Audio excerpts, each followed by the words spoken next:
Hello everyone, Benito here, and I'm joined by my good friend Amy. Good morning. And we're here in the Norfolk Broads. We're on a bit of an adventure really, because Norfolk is completely the other side of the country to where we live. And we're here for a very, very good reason. This is supposedly one of the wildest, most beautiful places in the UK, with a whole host of wetland wildlife. So we're hoping to see some things which, well, I've personally perhaps never seen before. So we've got the whole weekend to ourselves, so let's see how we get on.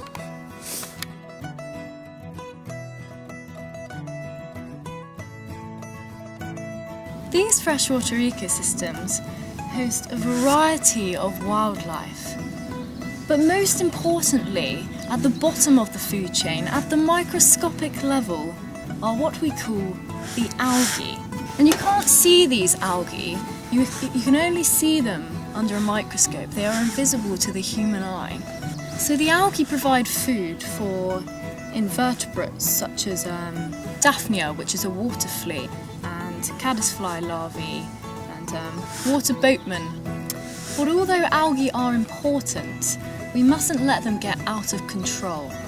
And what I mean by that is when agriculture intensification gets too much, when nutrients leach off the field such as nitrogen and phosphorus, the algae take these up and they grow out of control, forming an algal bloom, what is known as eutrophication.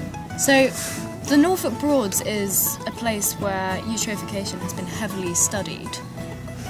This eutrophication can have devastating effects on freshwater ecosystems. For one, they can cover whole ecosystems and deplete the oxygen level for the fish underneath. Massive effects on the whole ecosystem.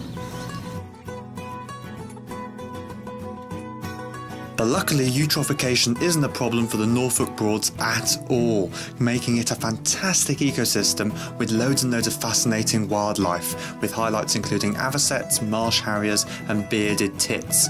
But let's see what else we can find in this unique habitat.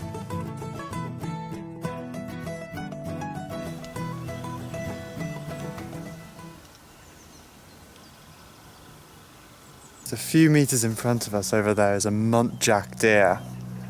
A species of deer which is actually quite familiar in this country, but it's very rare to see them up close like this.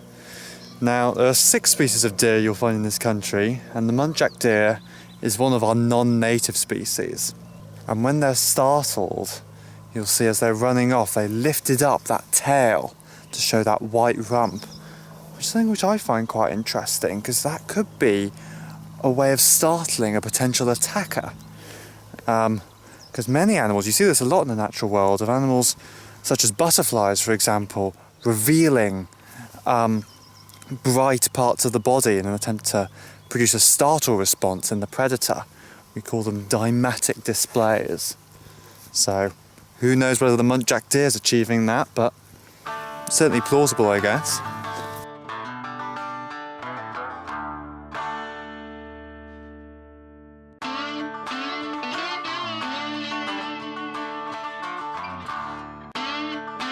To name one bird of prey as king of this sort of habitat, it would definitely be the marsh harrier. They spend all day pretty much soaring over these reed beds, looking for their prey, which are mostly amphibians and water birds, which live amongst these reed beds.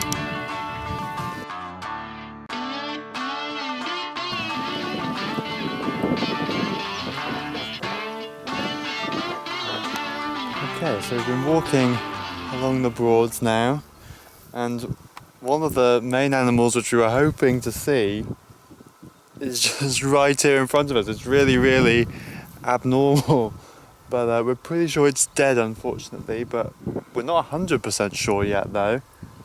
It's an otter, just down there. This is very, very bizarre. Wow. Oh my god. Well, I never thought I'd be doing this in this video, put it that way. But this is one of the most impressive carnivores in the whole of the UK. Now, I mean, it's a bit of mixed emotions really, because we were coming here looking for a live one, but I mean, at least I can say this is the closest I'm ever gonna get to a wild otter. So these animals are part of the mustelids, so that's the weasel family. So it includes other impressive carnivores that you'll find in this country, like the badger and the stoat. But when it comes to this kind of environment, fresh water, well, and even the marine environment, it's the otter which really is the king. Let's put it back, say RIP, and see if we can find a live one, eh?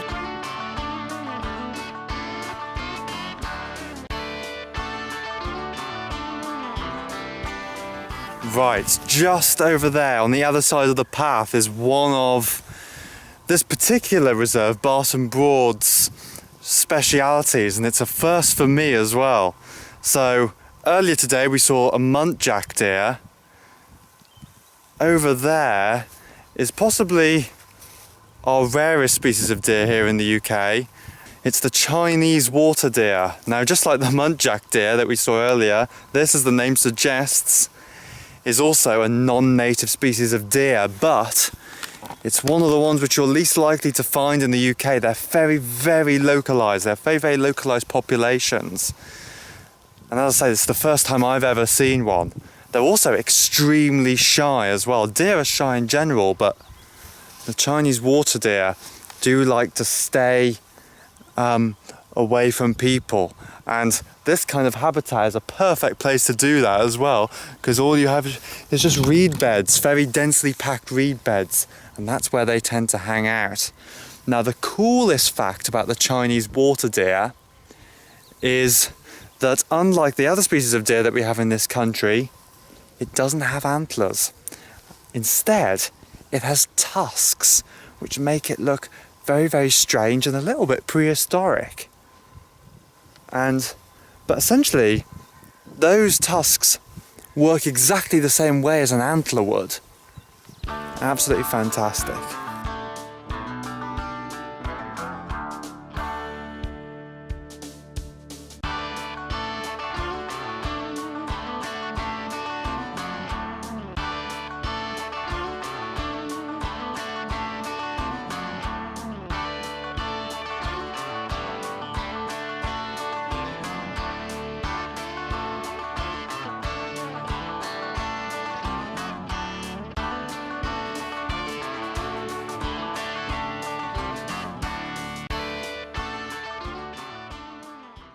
Thank you so much for watching this video. I hope you enjoyed it. If you did, don't forget to give this video a like, and more importantly, subscribe. The button's just down there or just beside me there.